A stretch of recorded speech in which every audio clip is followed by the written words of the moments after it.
भारतीय नववर्ष, सभी देशों के नववर्ष मनाओ, कोई बुराई नहीं, मगर अपने भारतीय नववर्ष को कभी भूलें नहीं। यह पूर्णतः वैज्ञानिक दृष्टिकोण पर आधारित है। जो भारतीय अंग्रेजी नववर्ष को अपना मान बैठे हैं, उनसे सामान्य विचारणीय प्रश्न।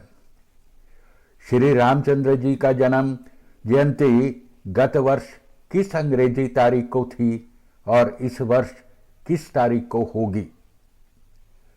गुरु नानक देव जी की जन्म जयंती गत वर्ष किस अंग्रेजी तारीख को थी और इस वर्ष किस तारीख को होगी?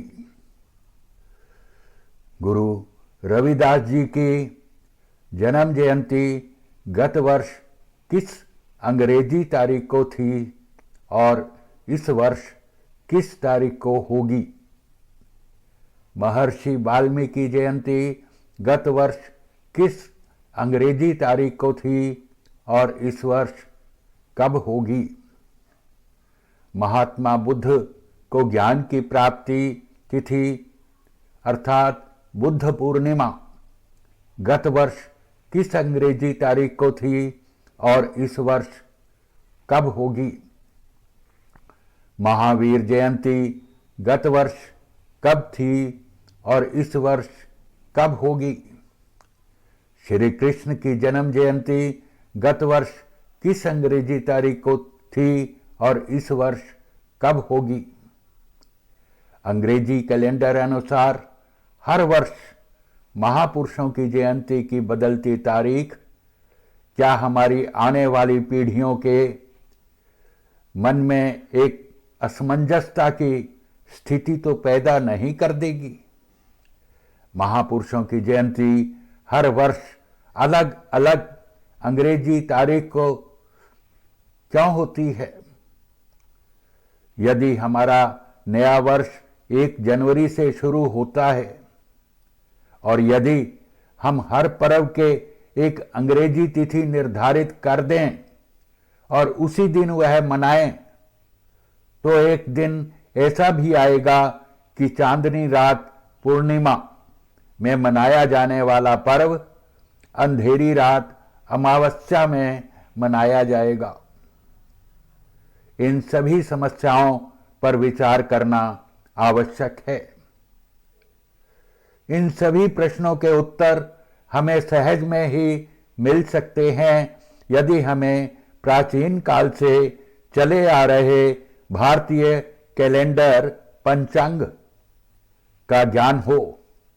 इसके अनुसार नया वर्ष चैत्र शुक्ल प्रतिपदा से आरंभ होता है और चैत्र कृष्ण अमावस्या को समाप्त होता है। उसके बारे में जानकारी रखने पर हमें उपरोक्त प्रश्नों के उत्तर सहज ही मिल जाते हैं। श्री रामचंद्र जी की जन्म जयंती चैत्र शुक्ल नवमी को होती है। गुरु नानक देव जयंती कार्तिक शुक्ल पूर्णिमा को होती है। गुरु रविदास जयंती माघ पूर्णिमा को होती है। महर्षि वाल्मीकि जयंती अश्विन पूर्णिमा को होती है। महात्मा बुद्ध को ज्ञान वैशाख पूर्णिमा रात्रि को प्राप्त हुआ था। महावीर जयंती चैत्र शुक्ल त्रयोदशी को होती है। श्री कृष्ण जन्म भाद्रपद कृष्ण अष्टमी मध्य रात्रि को हुआ था। अंग्रेजों ने हमारे सूर्य चंद्रादि ग्रहों की गति पर आधारित पंचांग को विस्मृत करवाने के लिए अपने अवैज्ञानिक कैलेंडर को हम पर थोप दिया। यह हमारा दुर्भाग्य रहा कि देश आजाद होने के बाद भी भारतीय संवत पंचांग को राष्ट्रीय पंचांग घोषित तो कर दिया, लेकिन सभी कार्य आज भी अंग्रेजी तारीख अनुसार होते आ रहे हैं। हम अपने पंचांग को अधिकांश भूलते जा रहे हैं। सरकार से अनुरोध है कि भारतीय कैलेंडर को पूर्ण रूप से लागू किया जाए। प्रजातंत्र में जनता का दबाव ही प्रभावशाली होता है।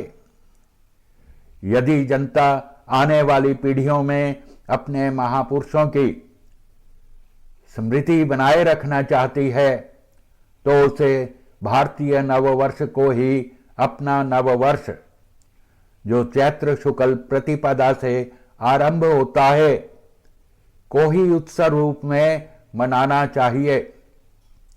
तभी हमारी आने वाली पीढ़ियों में हमारे महापुरुषों की स्मृति बनी रहेगी। अन्यथा समझो एक और सभ्यता अपने विनाश के कागार पर खड़ी है। चैत्र शुक्ल प्रतिपदा को हमारा साल आरंभ हो रहा है। आओ इस दिन हमारा नया वर्ष धूमधाम से मनाएं। अपने मित्रों, बंधुओं और रिश्तेदारों को नव वर्ष की बधाई भेजें। घर में बच्चों सहित पूजा अर्चना करें, कन्या पूजन करें। बच्चों सहित मंदिर, गुरुद्वारा साहिब जाएं, ताकि आपके बच्चे जान पाएं कि हमारा नए साल का प्रथम दिन है। अपने बच्चों के जन्मदिन भारतीय कैलेंडर के अनुसार मनाएं। अपने महापुरुषों की जयंती, अपने पर्व, सब कुछ अपने कैलेंडर के अनुसार मनाएं। विरोधाभास को मिटाएं। धन्यवाद।